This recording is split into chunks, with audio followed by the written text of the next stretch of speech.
Hello. ഇന്നൊരു ചെറിയ video ഉണ്ട്.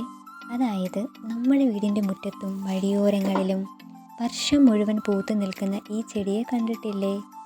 ചിലയിടങ്ങളിൽ ഇതിനെ ശവനാറി എന്നും മറ്റ് ചിലയിടങ്ങളിൽ ഇതിനെ നിത്യകല്യാണിയും എന്നും അറിയപ്പെടുന്നു.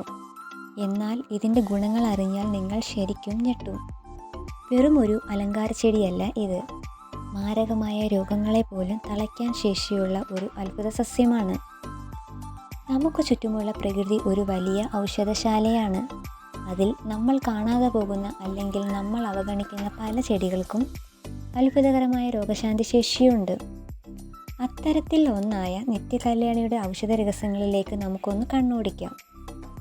നമ്മളിൽ പലരും ശവക്കോട്ടകളിലെ പാഴ്ചെടിയായി മാത്രം കണ്ട് അവഗണിച്ച് തള്ളുന്ന ഒന്നാണ് ഈ നിത്യകല്യാണി. ശവനാറി എന്ന വിളിപ്പേരുള്ളത് കൊണ്ട് മിക്കവരും ഇതിനെ അത്ര കാര്യമായി ശ്രദ്ധിക്കാറില്ല. എന്നാൽ കേട്ടോളൂ, ലോകത്തെ ഞെട്ടിച്ച ആധുനിക വൈദ്യശാസ്ത്രം പോലും അതീവ അത്ഭുതത്തോടെയാണ് ഈ കൊച്ചു ചെടിയെ നോക്കിക്കാണുന്നത്. വൻകിട ലാബുകളിൽ പോലും കൃത്രിമമായി നിർമ്മിക്കാൻ പ്രയാസമുള്ള ചില അത്ഭുത മരുന്നുകൾ പ്രകൃതി ഈ കുഞ്ഞു ചെടിയിൽ ഒളിപ്പിച്ചു വെച്ചിട്ടുണ്ട്. മാരകമായ ബ്ലഡ് ക്യാൻസർ അഥവാ രക്താർബുദ ചികിത്സയിൽ ഇന്ന് ലോകമെമ്പാടുമുള്ള ഡോക്ടർമാർ ആശ്രയിക്കുന്ന വിൻക്രിസ്റ്റ്, വിൻബ്ലാസ്റ്റ് എന്നീ മരുന്നുകൾ വേർതിരിച്ചെടുക്കുന്നത് നമ്മുടെ ഈ സാധാരണ നിത്യകല്യാണിയിൽ നിന്നാണ്.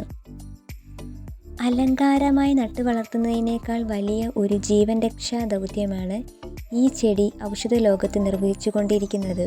ഇനി നമുക്ക് നിത്യകല്യാണി ഉപയോഗിച്ച് ചെയ്യാവുന്ന ലളിതമായ വീട്ടുവൈദ്യങ്ങൾ എന്തൊക്കെയാണെന്ന് നോക്കാം. ചർമ്മ സൗന്ദര്യത്തിന് നിത്യകല്യാണി ഒരു മികച്ച മരുന്നാണ്. മുഖത്തെ കറുത്ത പാടുകളും മുഖക്കുരുവും കൊണ്ട് ബുദ്ധിമുട്ടുന്നവർക്ക് നിത്യകല്യാണിയുടെ ഇലയും വേപ്പിലയും പച്ചമഞ്ഞളും ചേർത്ത് അരച്ച് ഒരു പേസ്റ്റ് രൂപത്തിലാക്കി മുഖത്ത് പുരട്ടാം. ഇത് മുഖക്കുരു മാറുവാനും ചർമ്മത്തിന് തിളക്കം നൽകാനും സഹായിക്കുന്നു.